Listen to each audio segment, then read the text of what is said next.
Hello friends, you all are welcome again in your channel The Literary Arena. I am Diranath Kumar and today I am going to discuss a very important poem of William Shakespeare and its title is The Seven Ages. Dear friends, it is also known as All the World's a Stage. Friends आज हम लोग सबसे पहले इस pome के background के बारे में जानेंगे कि ये पोम कहाँ से लिया गया है, इसे किस कॉन्टेक्स्ट में लिखा गया है, इसका सेटिंग क्या है, फिर उसके बाद इसके फिगर्स ऑफ स्पीच यानी कि पोइटिक डिवाइसेस, इसके एक्सप्लेनेशन और इसके इम्पोर्टेंस को हम लोग जानेंगे। डियर फ्रेंड्स, ये पोम जो है विलियम शेक्सपियर का एक बहुत ही फेमस कॉमेडी है जिसका नाम है एज यू लाइक इट। वो उसी एज यू लाइक इट के एक्ट 2 और सीन 7 से लिया गया है और इस पोम को जैक्स JACQUES जैक्स, जिसे जैकवीज इसका करेक्ट प्रोनाउंसिएशन जैकवीज होता है, वही एक कैरेक्टर है, उसी के द्वारा इस पोम को बोला जाता है, पढ़ा जाता है। कहाँ पे? तो फॉरेस्ट ऑफ आर्डन में। ये उसके स्पीच को, जैक्स के स्पीच को दर्शाया गया है, जो बहुत एक फिलोसॉफिकल थॉट को बताता है कि all the world's a stage, यानी कि सारी दुनिया जो है वो एक रंगमंच है। तो हम लोग पहले पोएम को एक एक स्टैंजा वाइज करके पढ़ते हैं, फिर उसके बाद इसके एक्सप्लेनेशन को हम लोग देखेंगे। All the world's a stage and all men and women merely players. They have their exits and their entrances, and one man his time plays many parts. Dear friends, हम लोग इस पोएम में देखेंगे कि मनुष्य के जीवन को 7 भागों में डिवाइड किया गया है, यानी कि जन्म से लेकर और मृत्यु तक मनुष्य को 7 अवस्थाओं से होकर गुजरना पड़ता है। विलियम शेक्सपियर ने उन 7 अवस्थाओं को 7 एजेज कहकर पुकारा है और वो 7 एजेज ये हैं जो आप इस पिक्चर में देख सकते हैं। इस पिक्चर को आप देख सकते हैं। ये 7 एजेज जो है वो शुरू होता है सबसे पहले, फर्स्ट स्टेज जो होता है उसको कहते हैं हम लोग इन्फेंट।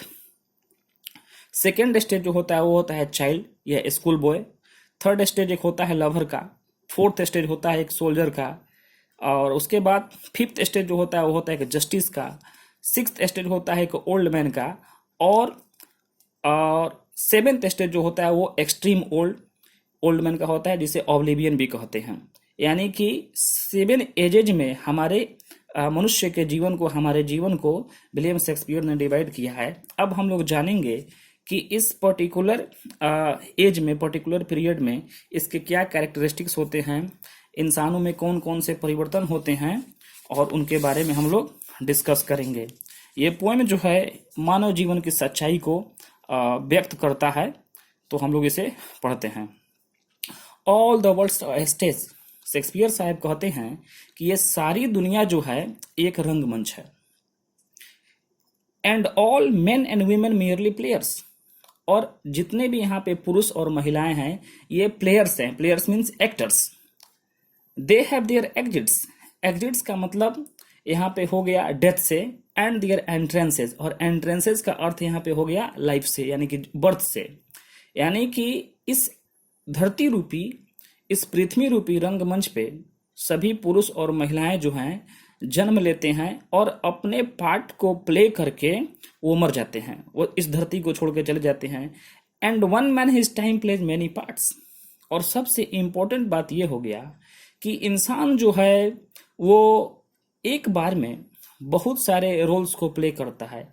यानी कि हमारा संबंध जो है बहुत सारे लोगों से होता है। हम किसी के बेटे हैं, किसी के भाई हैं, किसी के पिता हैं। तो एक व्यक्ति एक बार में बहुत सारे संबंधों को निभाता है, एक बार में बहुत सारे रोल्स को प्ले करता है। इसलिए यहाँ पे शेक्सपियर साहब लिखते हैं and one man his time plays many parts. Next देखते हैं हिज एक्ट्स बीइंग 7 एजेज, और उसका एक्ट जो होता है वो 7 भागों में बटा होता है। एट फर्स्ट द इन्फेंट, और सबसे पहले जो होता है वो होता है इन्फेंट, जो मैंने आपको पिक्चर में दिखाया है। इन्फेंट मतलब न्यूली बॉर्न बेबी, नवजात शिशु, छोटा बच्चा जो गोदी में होता है वो। Mewling and packing in the nurses arms, mewling means crying and packing means vomiting in the nurses arms. Nurses arm means arms of the care taker और आर्म्स ऑफ द मदर।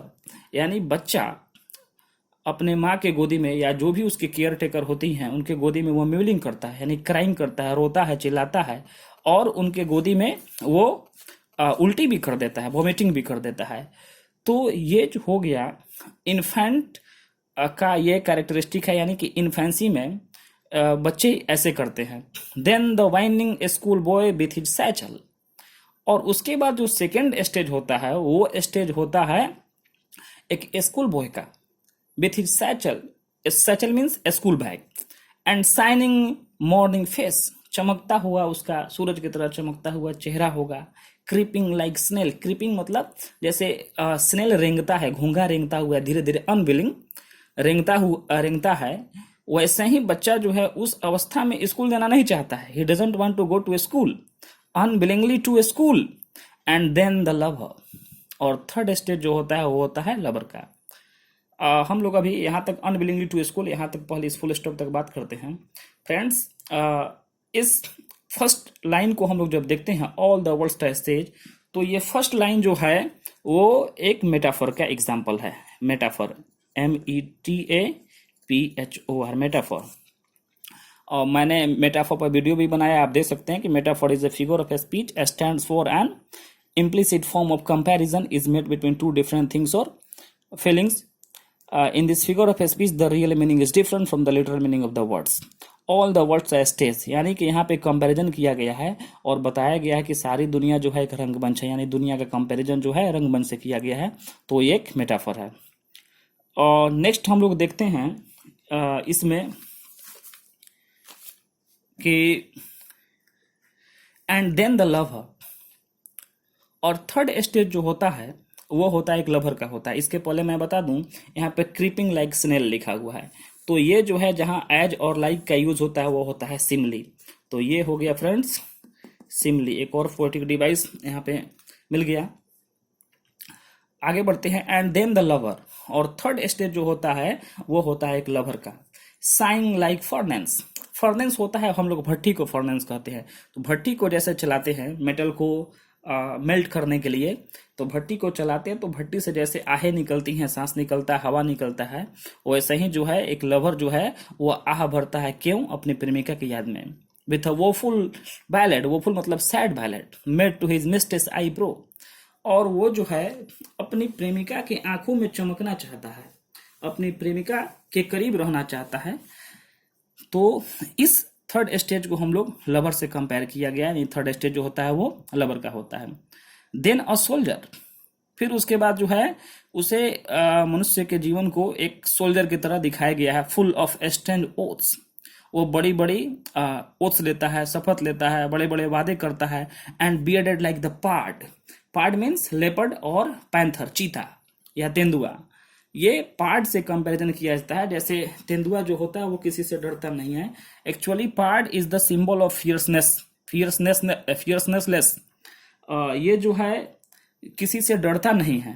और जैसे तेंदुआ जो होता है पावरफुल होता है, किसी से डरता नहीं है, वैसा ही जो है एक सोल्जर में जो है ये क्वालिटी होता है, जेलस इन ऑनर, उसके सम्मान में जेलस रहेगा। Sudden and quick in quarrel, किसी से झगड़ा करने के लिए तुरंत उतारू हो जाएगा, न आगे देखता है न पीछे देखता है, बट अपने ही वो रेपुटेशन को बरकरार करना चाहता है। Seeking like the bubble reputation even in the cannons mouth. Cannons mouth जैसे तोप का गोला जो होता है, तोप का गोला जो है हमेशा तैयार रहता है बरसने के लिए अपने दुश्मनों पर, वैसा ही जो है ये क्वालिटीज जो हैं फोर्थ स्टेज में आ जाते हैं। And then the justice. और उसके बाद का जो स्टेज होता है फिफ्थ स्टेज, वो होता है जस्टिस का, यानी कि जज का।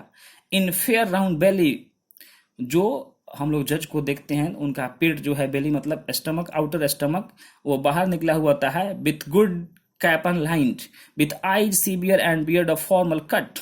बाल को, दाढ़ी हम लोग देखते हैं तो फॉर्मल कट में कटा रहता है। Full of wise saws, saws means sayings, कहावते। और उस एज में जो है व्यक्ति बहुत ही ज्ञान की बातें कहता है, सेइंग्स कहता है, प्रोवर्ब्स कहता है, सोच समझ के किसी बात को बोलता है। एंड मॉडर्न इंस्टांसेस, और अपनी बात को साबित करने के लिए आधुनिक एग्जाम्पल्स देता है। Instances means examples. And so he plays his part, और इस प्रकार जो है वो अपने पांचवें रोल को प्ले करता है। The sixth age shifts into the lean and slipper pantaloon. और सिक्स्थ स्टेज जो होता है वो होता है फ्रेंड्स एक पैंटालून का। पैंटालून मतलब एक दुबला पतला व्यक्ति रहेगा जिसके पैर में चप्पल रहेंगे, स्लीपर्स रहेंगे, और वो ऑलमोस्ट ओल्ड एज में पहुंच ही चुका है। With spectacles on nose and pouch on side. उसके नाक पर हम लोग देखेंगे स्पेक्टिकल्स रहेंगे, यानी ग्लासेस रहेंगे, चश्मे रहेंगे, और उसके कांख में एक बैग रहेगा छोटा सा, pouch on side. His youthful hose well saved, a world too wide for his shrunk shank and his big manly voice.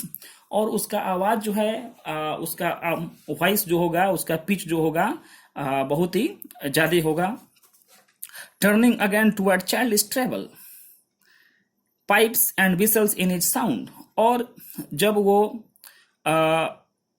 आवाज निकालता है तो ऐसा लगता है कि जैसे सीटी से आवाज निकल रहा हो, क्योंकि उसमें पिच ज्यादा होता है उसके बोलने पर। तो ये हो गया फ्रेंड्स सिक्स्थ स्टेज, जिसे हम लोग ऑब्लिवियन कहते हैं। और लास्ट स्टेज जो है उसको हम लोग ऑब्लिवियन कहते हैं, और सिक्स्थ स्टेज जो था उसको हम लोग ये पैंटालून कहते हैं। तो लास्ट स्टेज में क्या होता है मनुष्य के जीवन में वो देखेंगे। Last scene of all that ends this strange eventful history, it's second childishness and mere oblivion. ये ऑब्लिवियन है। सा टीथ, सा आइज, सा टेस्ट, सा एवरीथिंग। SANS फ्रेंड्स, SANS जो है ये एक फ्रेंच वर्ड है जिसका मतलब होता है विदाउट। इसे लोग सैंज पढ़ते हैं, but you have to pronounce सा। सा टीथ, सा आइज, सा टेस्ट, सा एवरीथिंग। सा मीन्स विदाउट।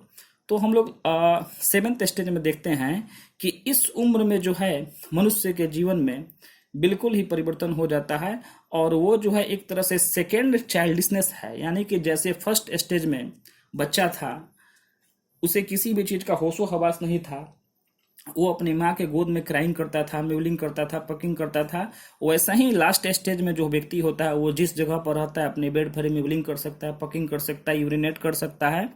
तो उसे भी किसी चीज का सेंस नहीं रहता है। उसके दांत उस समय जो है टूट जाते हैं, आंखों की दृष्टि खत्म हो जाती है, जीभ से किसी चीज का स्वाद नहीं ले सकता है। And Sainz everything means without everything. वो सारी चीजें अपनी खो देता है, यानी कि पुनः जो है वो अपने चाइल्डिशनेस में चला जाता है, यानी कि अपने इन्फेंसी में चला जाता है। इन्फेंसी के एज की तरह से उसका कंपैरिजन किया गया है। मैं एक और भी वीडियो बनाऊंगा, एक पोएम जो है रिट्रीट, उस पर जब मैं वीडियो बनाऊंगा तो बताऊंगा कि रिट्रीट में चाइल्डिशनेस और इन्फेंसी का क्या इंपॉर्टेंस है, वो मैं नेक्स्ट वीडियो में डिस्कस करूंगा। तो फ्रेंड्स ये जो हो गया आपका ये पोएम का समरी हुआ। अब हम लोग बात करते हैं पोएटिक डिवाइसेस की। तो यहाँ देखिए फ्रेंड्स, सैंस टीथ, सा आइज, सा टेस्ट एंड सा everything. Every word starts with S sound, S and this is known as alliteration, ALLITERATION, alliteration। ये यहाँ पे alliteration का यूज हुआ है। फिर और हम लोग फिगर्स ऑफ स्पीच देखते हैं फ्रेंड्स। आप खुद से भी इसमें खोज सकते हैं कि अगर आपको कोई मिलता है तो जैसे श्रैंक, सैंक, ये भी alliteration को प्रोड्यूस करता है। तो बेसिकली इसमें मेटाफर, सिमिलीज और alliteration का यूज किया गया है फ्रेंड्स। तो ये हो गया हमारा 7 एजेस का समरी। इसमें कुछ इंपॉर्टेंट हम लोग फिगर्स ऑफ स्पीच या लिटरेरी डिवाइसेस को भी हम लोग खोज लिए हैं। अब इस पोएम के बैकग्राउंड को भी मैंने शुरू में बता दिया है कि ये एज यू लाइक इट से लिया गया है एक्ट 2 और सीन 7 से, और जैक्विस जो है उसके द्वारा ये फॉरेस्ट ऑफ आर्डन में बोला जाता है। इसका सेटिंग जो है फ्रेंड वो है forest of Ardern, FOREST, forest of Ardern, ARDEN, forest of Ardern. Okay, तो थैंक यू फ्रेंड्स, आप लोगों ने अपना कीमती समय दिया, इसके लिए बहुत बहुत धन्यवाद।